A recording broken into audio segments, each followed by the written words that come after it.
Hi guys, राशी Bhagat 358 YouTube चॅनलमध्ये तुमचं स्वागत आहे. कशा आहात तुम्ही? सर्व मजेत असाल अशी मी आशा करते.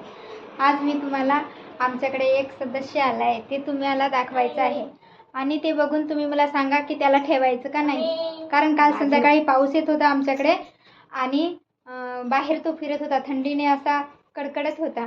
त्याच्यामुळे माझ्या मोठ्या मुलांनी त्याला घराबाहेर बसवलेलं, त्याच्या अंगावर दिलेलं, त्याला थंडी वाजत होती म्हणून. आणि मग नंतर रात्रीला तो त्याला घरात घेऊन आलेला. पण गावठी आहे ना तो, त्याच्यामुळं सगळे म्हणतात की नको ठेवू. यासाठी तुम्हाला विचारायचं आहे की त्याला ठेवायचं का नाही. चला तर तुम्हाला दाखवते आता. हा बघा, नवीन पाहुणा हा आमच्या घरासमोर पडपडत होता, थरथर कापत होता हा. आणि त्याला भूक पण लागलेली होती. माझ्या मोठ्या मुलाने मग त्याला घरामध्ये आणले. याला आमच्या घरी ठेवायचं का नाही तुम्ही कमेंटमध्ये जरूर सांगा. बाय. जय भीम, जय शिवराय.